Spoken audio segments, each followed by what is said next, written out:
I still remember the days when I was your masungit na secretary. Always reminding you, Sir, saan ka? Dami mo for signature dito sa office. Taga-correct ng grammar at pronunciation mo, at naging kontrabida rin ako sa mga nagdaang love life mo. Kahit nung una, ayaw kong i-accept yung friend request mo. Eventually, we became friends, not just online, but in real life. Who would have thought na sa kasalan mapupunta yung ni sa hinagap? Hindi ko naisip. What a plot twist. I know, nasanay kang laging mag-isa. Life forced you to do things alone.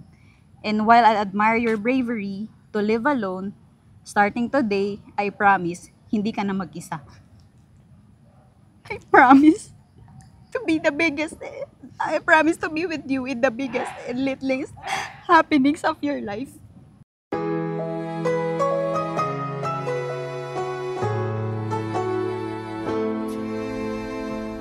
Dami nilang sinasabi, malapit na nga akong mabingi sa mga napupunan nila. Nakakasawa din pala. Namuluwi, wag ka magulo.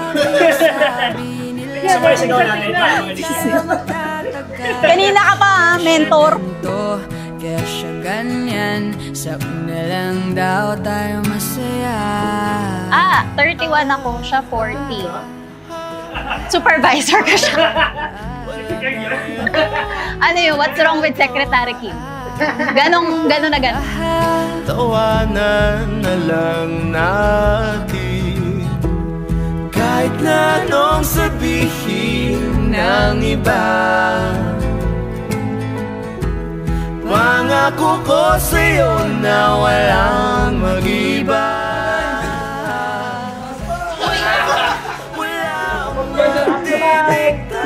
Ano yan? Ugahan! Bitaw!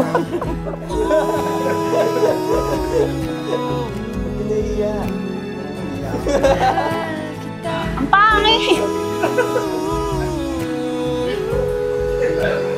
Naka-shorts! May video ako doon, nagubad to eh. Gusto nyo kunin? Ay, oo. Ano yun? Makulimlim. May bagyo. Yung nagubad kami, sama natin sa SDA, no? Kami dito yung nagubad ka kagabi. Yung brief. Ayun yun.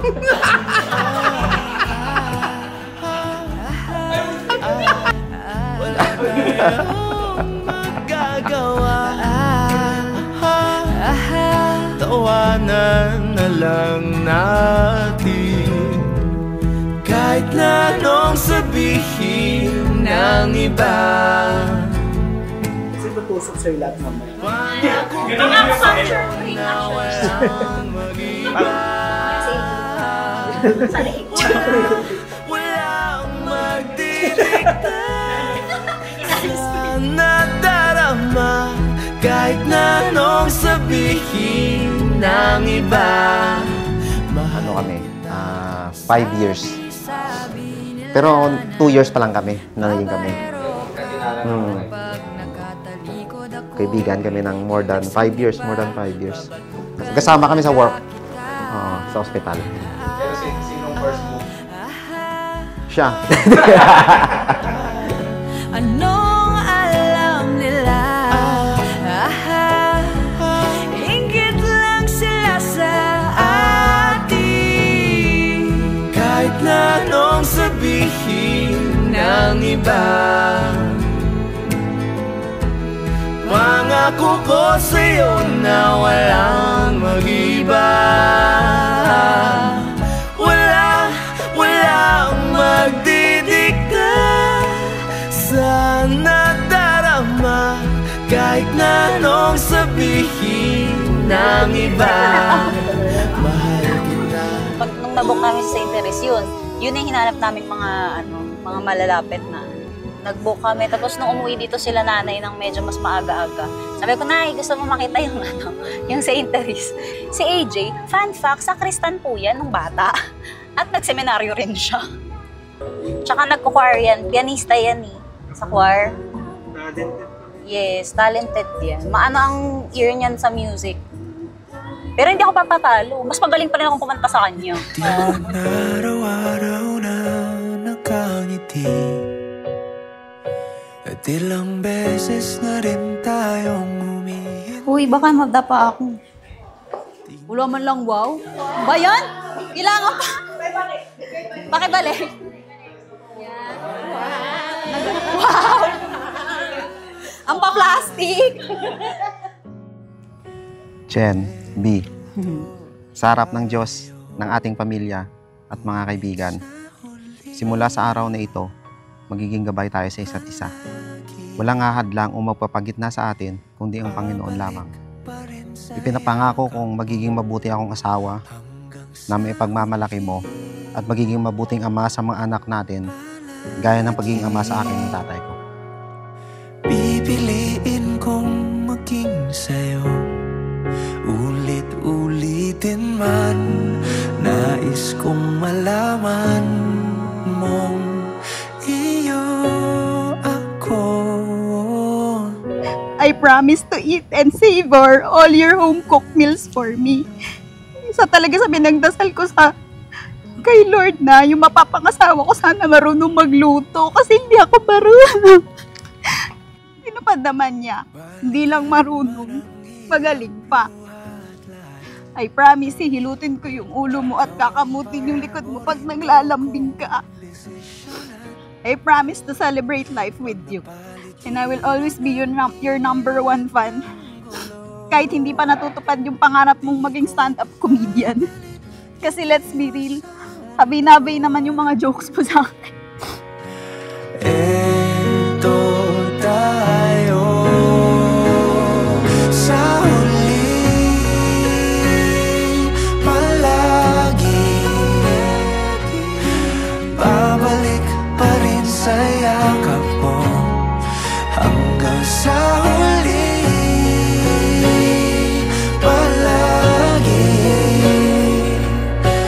pipiliin kong maging sa'yo, ulit-ulitin man. Nais kong malaman mong iyo ako.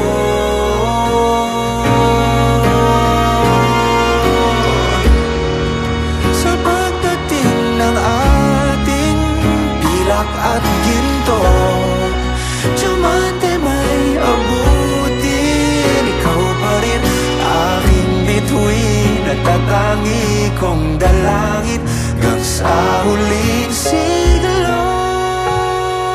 Ikaw ang binigay sa akin ng Panginoon. Hindi ka dumating sa buhay ko ng aksidente. Dumating ka sa tamang oras at binago mo yung landas ko. Hindi ko may papangakong palagi tayong magkakasundo. May mga araw na baka magkaroon tayo ng hindi pagkakaintindihan. May mga oras na tatahimik tayo sa isa't isa sa gitna ng hindi pagkakaunawaan. Pero pangako kong dililipas ang gabi na di tayo magkakaayos. Palagi kitang pipiliin at palagi kang mananalo sa akin. At gaya ng pangako ko noon, muli kitang pakakasalan pagdating mo ng 40 at ako ay 51. I love you.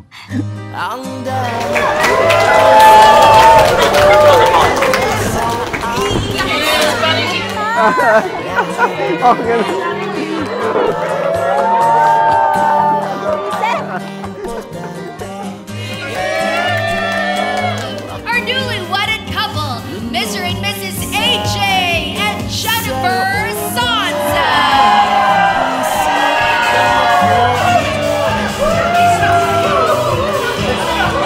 Pangako, sa bawat ikaw, asahan mong merong ako. Sa akin, pwede mong maramdaman ng pag-ibig na hindi mawawala. Here's to a lifetime of kulitan, tawanan, pikunan, road trips, coffee and ramen dates, at bebe time. Thank you for making my dream wedding come true. I love you always.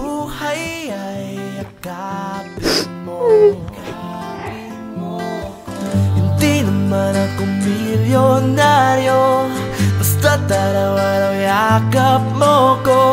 Feeling kong yaman ko.